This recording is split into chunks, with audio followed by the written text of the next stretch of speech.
Nós vamos então agora discutir um pouco dos conceitos que nós vínhamos tratando, né?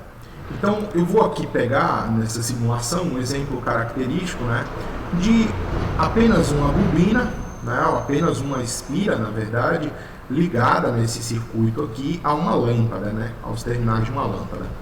A gente vê que, embora exista campo magnético aqui, né, a gente poderia até mostrar um indicador de campo magnético em Gauss aqui, né, ao longo do centro da bobina ou em qualquer parte aqui, né, do campo magnético gerado no entorno desse ímã. O que a gente vê é que isso não provoca nenhum movimento dos portadores de carga, ou seja, isso não provoca nenhuma corrente induzida nesse circuito. À medida que existe, então, a movimentação desse ímã, ou seja, a variação temporal do campo, o que acontece é um processo de acendimento dessa lâmpada.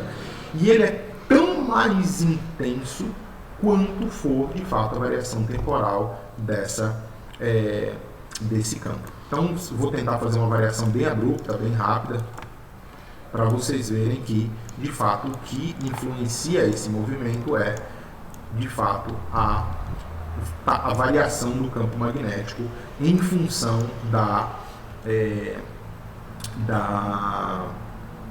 do tempo, certo? Bom, eu vou tirar isso aqui, que isso pode me atrapalhar um pouco. Aqui é interessante, né, porque nós podemos ver que dá para aumentar o número dessa espira, dá para mudar o número de espiras, né, também, e o efeito ele fica mais interessante. Por quê? Porque se a gente observar, a área também da espira acaba influenciando, né?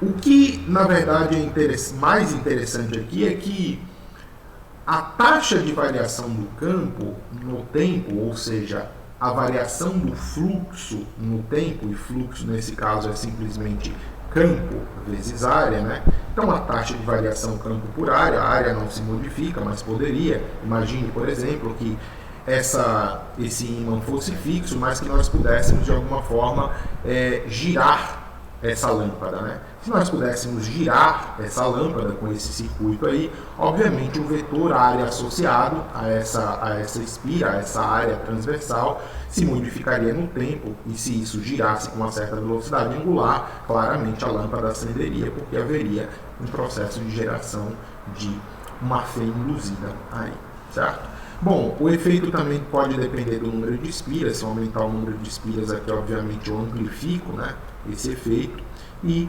aumentando a área também eu posso aumentar a corrente induzida. Mas todos esses casos dependem intrinsecamente de alguma variação temporal. Nesse caso, nós estamos atuando aqui nesse sistema, mexendo em como o campo fica ao longo do tempo. E é claro, isso aqui pode ser apreciado da seguinte forma: no centro da espira, aproximadamente nesse tempo que nós chamamos t igual a zero, né, a média do campo, o campo médio aqui, né, é 0,93 Gauss. A gente está considerando só o campo na direção x, né?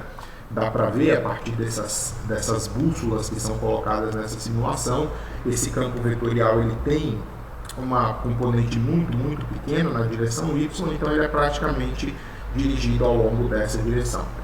À medida que eu movimento isso aqui, é óbvio que esse campo varia no tempo, existe uma taxa de variação.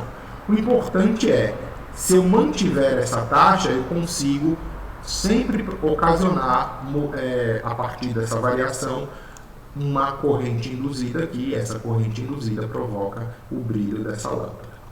Nós então podemos passar para um sistema também interessante, né, usando como ímã um eletroímã, ou seja, uma bateria, uma pilha, nesse caso, acoplada a um solenoide. A gente já sabe que esse dispositivo é um dispositivo gerador de campo magnético, e nesse caso trata-se de um campo magnético cujas linhas de campo são apresentadas aqui na forma de um campo vetorial, né, apresentado por essas bússolas, e nesse caso tem-se um campo uniforme.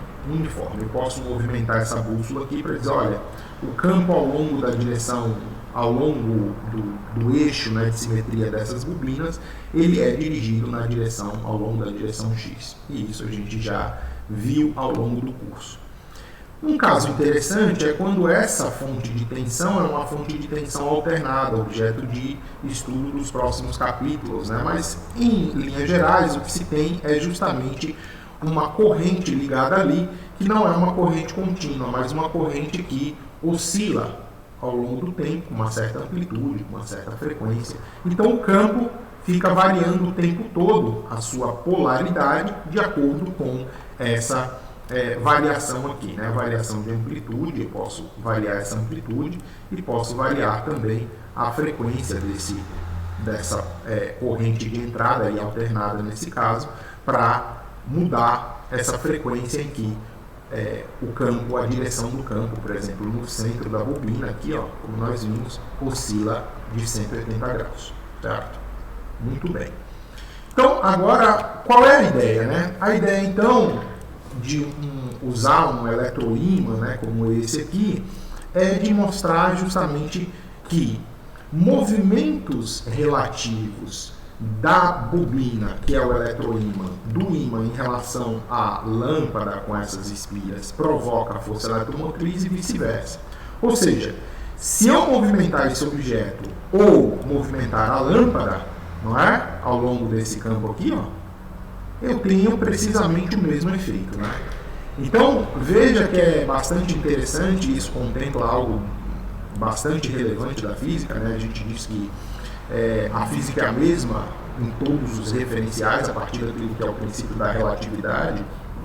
Então, se eu mantiver movimento uniforme em relação a esse cara aqui, ou esse cara tiver em movimento uniforme, o brilho deve ser precisamente o mesmo, contanto que a velocidade associada seja a mesma, o módulo dela, correto?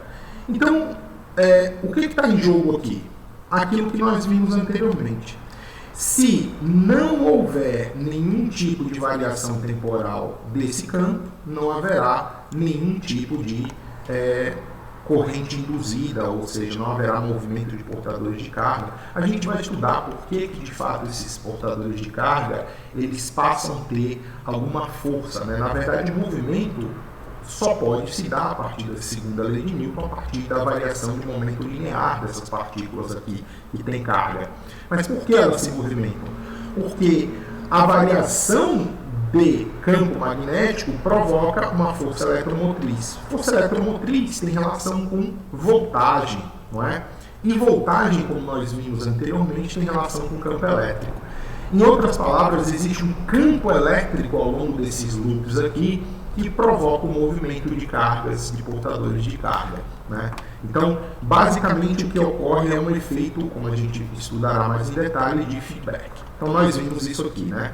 O movimento relativo entre bobina com corrente ligada aqui e bobina sem corrente pode gerar uma corrente induzida que acende essa lâmpada, né?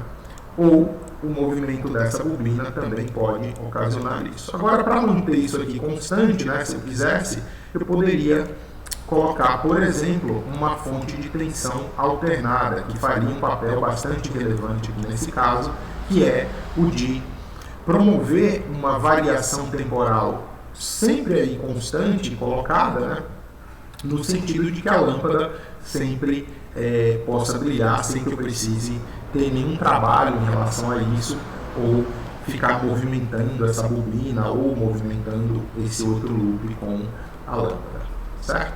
Espero que tenha ficado claro essa primeira passagem, e nós vamos agora a uma porção de exemplos para ilustrar quantitativamente como é que se utiliza a lei de Faraday.